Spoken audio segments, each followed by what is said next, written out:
Olá a todos, sejam bem-vindos ao canal Espiritismo, a Era Nova.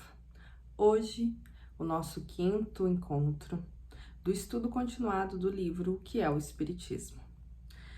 Antes de nós adentrarmos no estudo, eu trouxe uma pequena mensagem de Chico Xavier por Emmanuel, extraído do livro Religião dos Espíritos, chamada O Guia Real.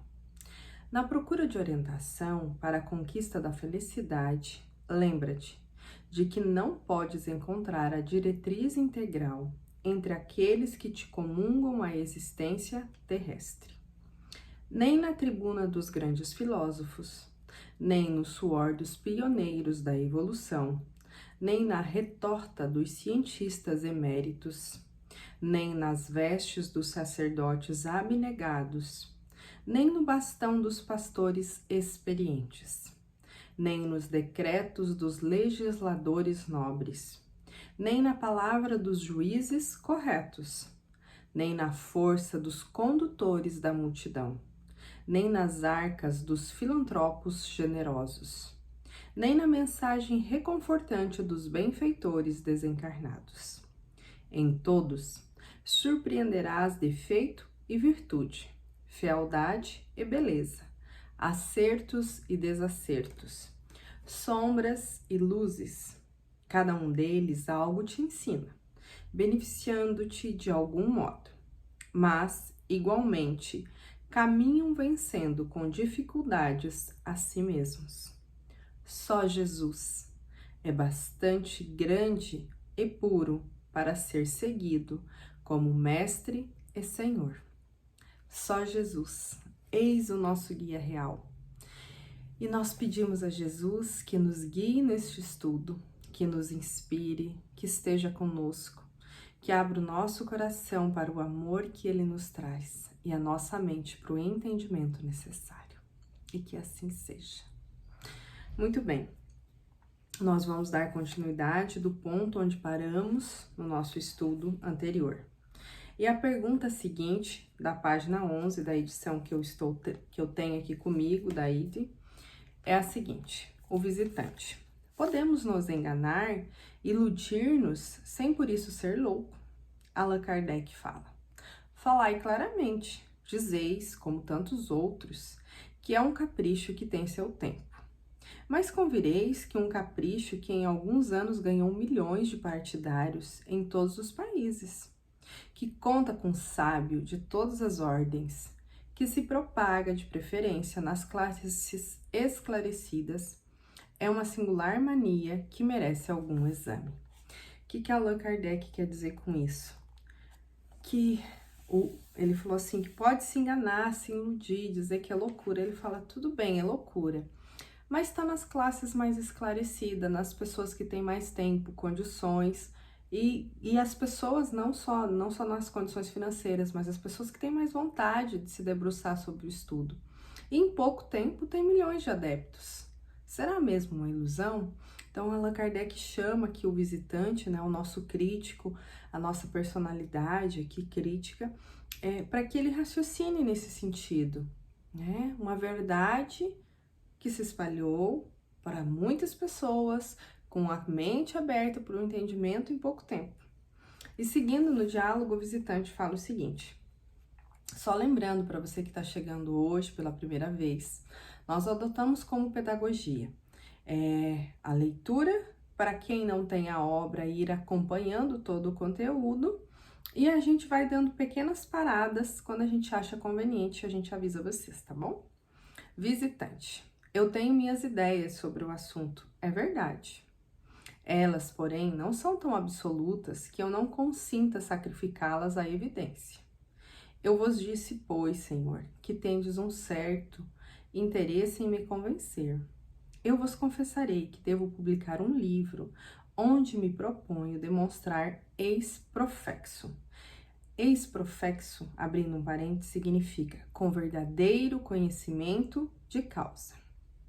O que eu vejo como um erro e como esse livro deve ter grande alcance e atacar vivamente os espíritos.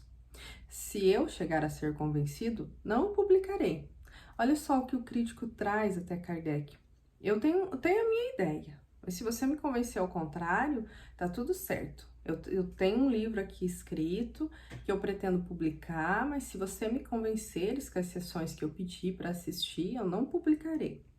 Ao passo que Allan Kardec responde para ele da seguinte forma: eu ficaria desolado, Senhor, por vos privar do benefício de um livro que deve ter um grande alcance.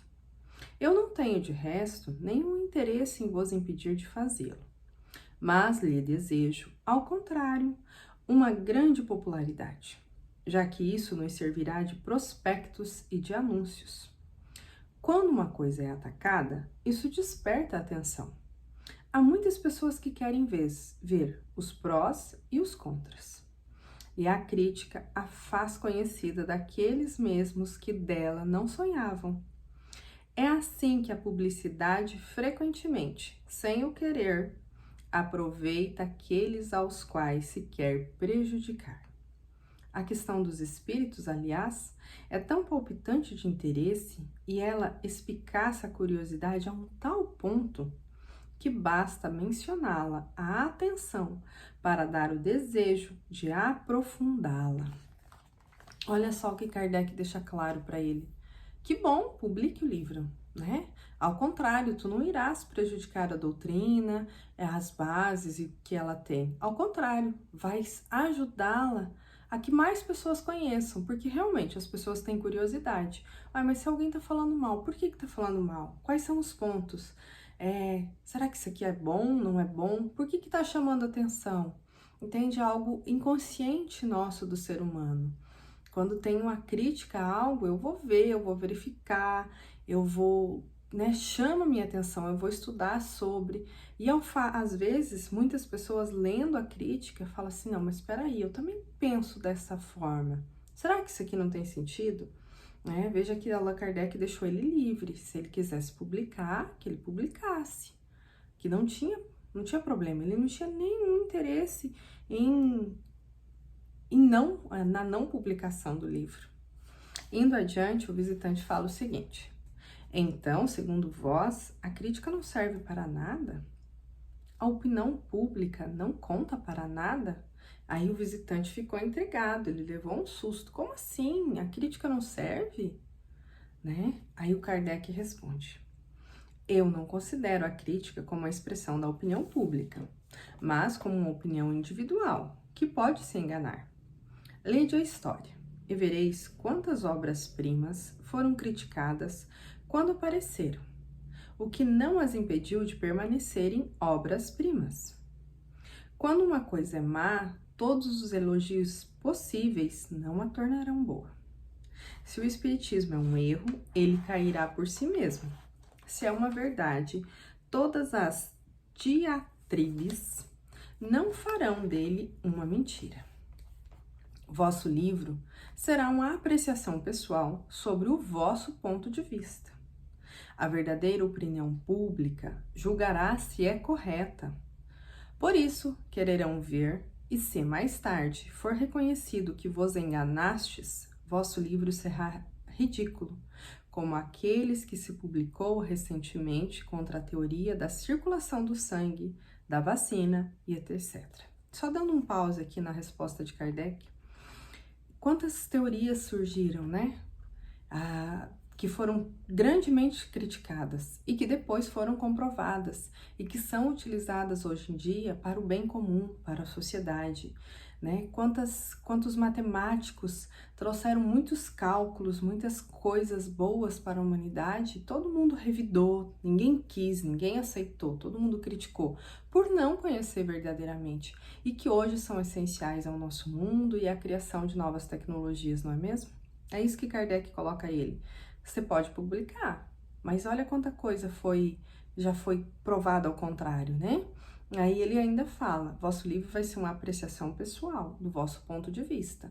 Aquilo que é verdade, permanece. E realmente, tudo aquilo que é verdadeiro permanece na linha do tempo. Permanece sólido, edificado sobre ele mesmo. Porque a verdade por si só, ela já se completa, ela já é inteira. Seguindo na resposta que Allan Kardec deu ao crítico nesta questão, ele fala o seguinte: Mas esqueci que vós deveis tratar a questão ex profexo, ou seja, alguém que tem muito conhecimento de causa. O que quer dizer que haveis estudado sobre todas as faces, que haveis visto tudo o que se pode ver, tudo o que se escreveu sobre a matéria, analisando e comparando as diversas opiniões, que vos encontrastes nas melhores condições para observar por vós mesmo, que vós lhes consagrastes vossas vigílias durante anos.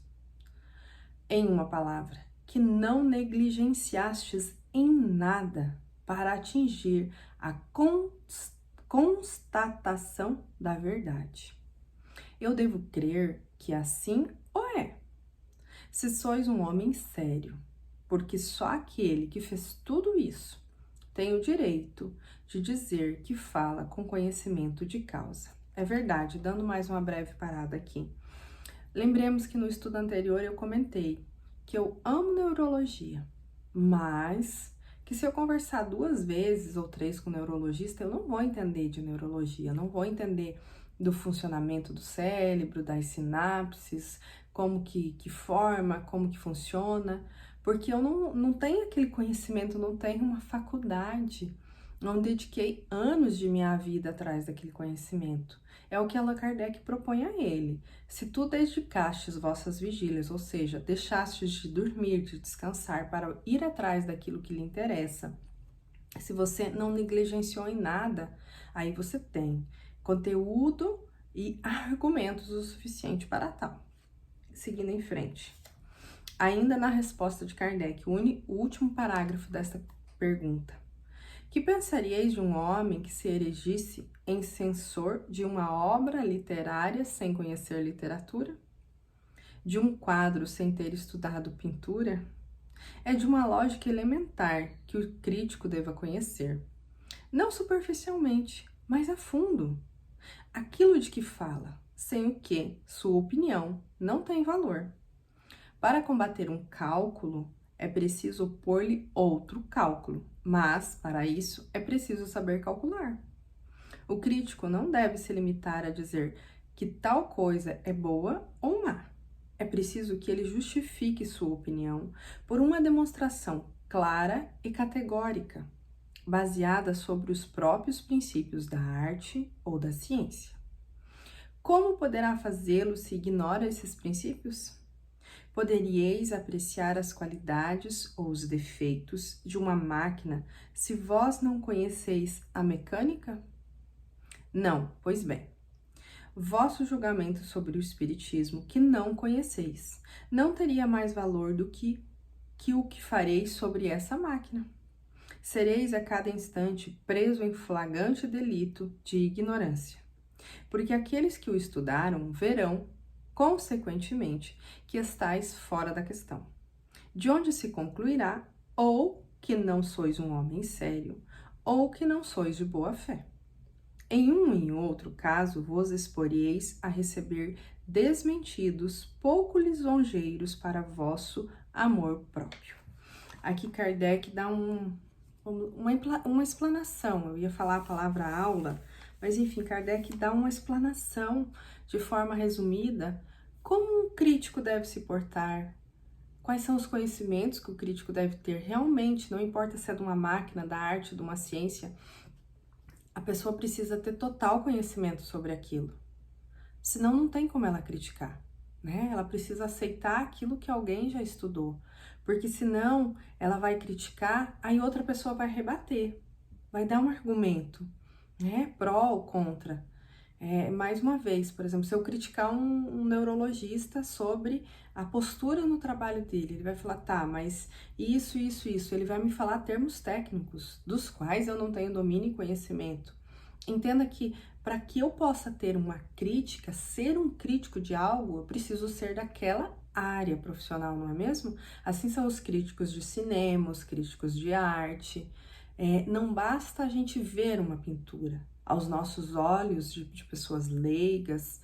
No meu caso, vou ver uma pintura. Como que eu vou criticar Eu não sei o material que ela foi feita, eu não sei quanto tempo levou-se para fazer isso, eu não sei a qualidade dos materiais, a qualidade dos processos, que processo, porque não se sabe, se ignora, né? Por isso que ele fala aqui, ó, que seriam preso, né, em flagrante delito, ou seria identificado que você não sabe, na ignorância, no sentido de ignorar como o fato aconteceu, como aquilo se processa, como aquilo se dá, né? Então ele deixa claro, queres criticar? Ok, vai estudar, entenda, se aprofunde, né? Gaste suas vigílias, seja realmente um ex-profecto, realmente domine esse conteúdo, porque senão ou você não é um homem sério ou não é de boa fé, você tá criticando por criticar, né? É quase que buscando um sentido ali de vida por não ter um outro sentido, né? Usando uma palavra mais assim, adequada aqui à nossa realidade. Porém, o visitante continua. E a próxima pergunta dele é o seguinte: é precisamente para evitar este escolho, lembrando que escolho significa obstáculo ou perigo, que vim vos pedir permissão para assistir a algumas experiências. Kardec responde: e pensais que isso vos bastaria para falar do espiritismo ex-profecto? Ou seja, só assistindo às sessões você vai aprender todas as nuances, todas as categorias de espírito, né? Você vai saber realmente que o nosso guia é Jesus, né? Que a moral é cristã. Todos nesse sentido, é isso que Allan Kardec pergunta no início da resposta. E ele continua: mas como podereis compreender essas experiências e com mais forte razão julgá-las, se não haveis estudado os princípios que lhes servem de base? Então, para que eu conheça como finalizar um edifício, eu preciso conhecer como fazer a base dele, não é mesmo? Como podereis apreciar o resultado, satisfatório ou não, de experiências metalúrgicas, por exemplo, se não conheceis a fundo a metalurgia? Permite-me dizer-vos, Senhor, que vosso projeto é absolutamente como se, não sabendo nem matemática, nem astronomia, fosses dizer a um destes senhores do observatório: Senhor, eu quero escrever um livro sobre astronomia e, além disso, provar que o vosso sistema é falso. Mas como disso eu não sei nem a primeira palavra, deixai-me olhar uma ou duas vezes através de vossas lunetas. Isso me bastará para conhecê-la tanto quanto vós. Chega a ser engraçada essa colocação de Kardec, né? Porque nós não temos condições de olhar uma ou duas vezes e conhecer a astronomia. Olha a grandeza do estudo de astronomia, a grandeza do universo, a profundidade com que isso é estudado, a importância para o nosso sistema planetário, para a Terra, para a nossa vida. E não é duas observações que nós vamos tomar conhecimento. Um astrônomo, ele realmente gasta muitas vigílias para chegar no conhecimento necessário. Seguindo na resposta de Kardec, não é senão por extensão que a palavra criticar é sinônimo de censurar. Em seu significado próprio e segundo sua etimologia, ela significa julgar e apreciar. A crítica pode, pois, ser aproveitada ou desaproveitada. Fazer crítica de um livro não é necessariamente condená-lo. Aquele que empreende esta tarefa deve fazê-la sem ideias pré-concebidas. Mas, se antes de abrir o livro já o condenou em seu pensamento, seu exame não pode ser imparcial. Só dando uma paradinha aqui. Como que eu vou pegar um livro? Não importa qual o assunto. Aí eu pego ele, vou pegar um livro aqui do lado, por exemplo, este aqui. É de uma fala que eu tô montando. Infância e mediunidade. Aí eu vou dividir com vocês até, inclusive, uma experiência pessoal. Eu não conhecia o livro e eu pensei assim, nossa, que legal, deve ser como o Sueli Caldas Schultz, por exemplo, desenvolve esse tema, né, nos livros dela. E não, na verdade, a pedagogia que é abordada nesse livro, que eu já estou finalizando, ela é diferente, né? François Rabelais, através de Rafael de Figueiredo, traz casos reais que foram acompanhados pela equipe espiritual de mediunidade na infância. Ou seja, eu julguei o livro pela capa, né? Não, eu não critiquei, eu julguei, eu tive uma ideia pré-concebida. Quando, na verdade, quando eu fui mergulhar na leitura, eu vi a riqueza desta obra, a profundidade dos detalhes, tudo que é inerente ao ciclo de paz que a gente trabalha numa outra oportunidade. Ou seja, a gente não pode julgar esse livro só pela capa. É necessário pegar o livro como eu peguei, estudar, ler, entender, diferenciar, olha, tal autor tem tal pedagogia, tal autor tem tal pedagogia, é diferente, ó, isso aqui eu posso utilizar, isso aqui eu não posso. Veja que é muito diferente, né? Seguindo no último parágrafo da resposta desta questão, tal é o caso da maioria daqueles que têm falado do Espiritismo. Apenas sobre o nome formaram uma opinião e fizeram como um juiz que pronunciou uma sentença, sem se dar ao trabalho de examinar o processo. Disso resultou que seu julgamento ficou sem razão e, ao invés de persuadir, provocou riso. Quanto àqueles que estudaram seriamente a questão, a maioria mudou de opinião, e mais de um adversário dela tornou-se partidário, quando viu que se tratava da coisa diversa daquela em que ele acreditava. É a mesma coisa, né, com o livro. Ele fala, muita gente só leu Espiritismo e já repudiou, criticou, deixou de lado, teve um preconceito, uma pré-opinião e não se interessou em saber o que era, né? Ele fala como um juiz que não leu a sentença. Olha como é sério essa comparação de Kardec. Como que um juiz que tem um caso seríssimo na mão dele vai dar a sentença, a penalidade à pessoa se ele não leu a sentença? Se ele não leu as nuances daquele processo, se ele não leu as investigações, se ele não se deteve à descrição das testemunhas, se ele não se deteve nos fatos, né, na descrição de mobiliário, de tudo. Não tem como, né? O juiz não vai chegar no tribunal, olhar para o rosto, para o semblante daquele que é o réu naquele momento e falar assim, te dou tantos anos de penalidade por isso. Não.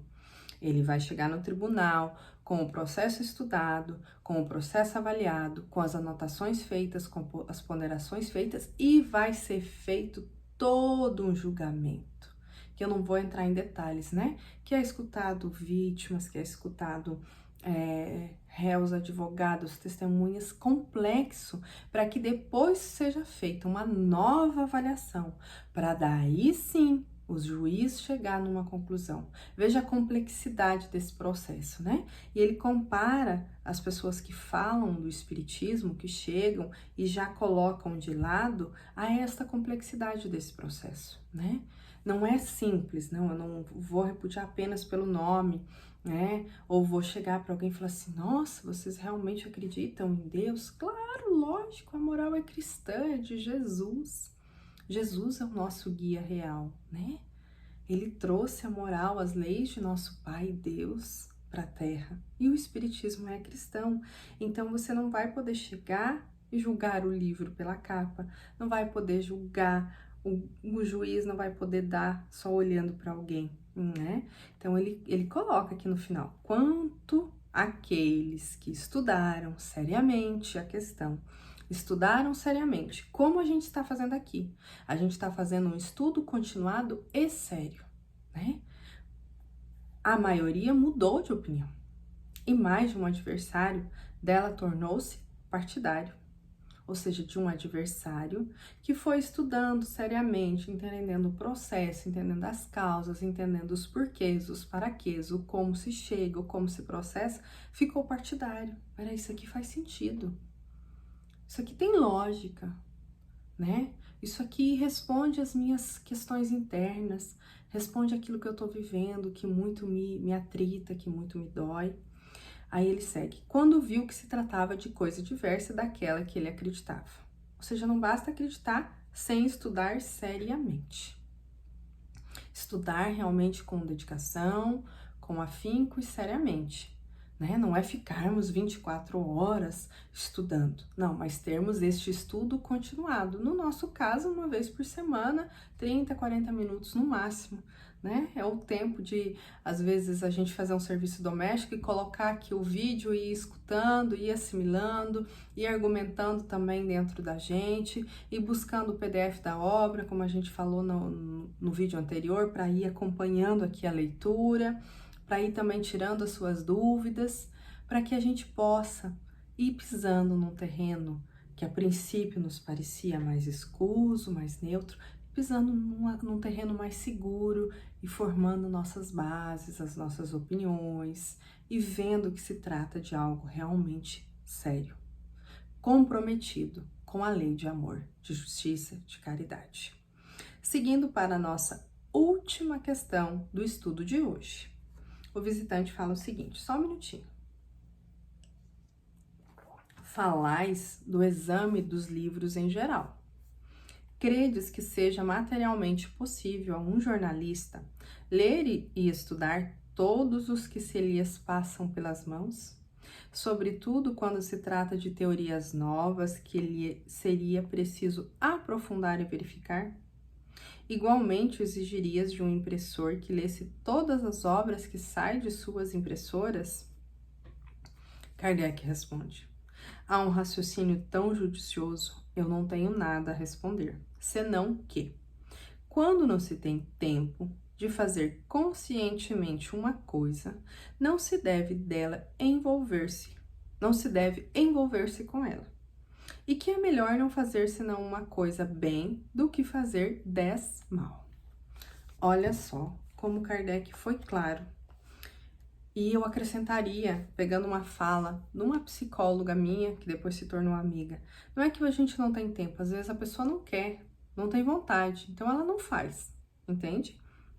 Então, se a pessoa não tem vontade, tem a preguiça mental, a ociosidade mental, né? Porque é necessário para esse estudo a gente sair da nossa ociosidade mental, nem que seja esses 30, 40 minutinhos, né? Pode ser ouvindo, pode ser assistindo, não importa, né? A gente precisa sair e dedicar conscientemente este tempo e nos envolver com estas falas, com essas leituras, entender aos poucos. Então, que a gente possa entender aos poucos e fazer uma coisa bem feita do que 10 coisas mal feitas, né? Então, que a gente possa realmente ir caminhando, sem pressa, mas sem pausa. Porque quando a gente vai persistindo, quando a gente vai perseverando no nosso estudo, a gente vai vendo que ele vai fazendo sentido, que ele vai se enganchando aqui, que vai vendo que ele tem prática no dia a dia, que ele faz parte das leis naturais da existência humana. Porque as leis de Deus são as leis naturais, e o Espiritismo nada mais é do que a vivência das leis de Deus. A gente ainda é capaz de viver por completo? Não, como a nossa mensagem inicial.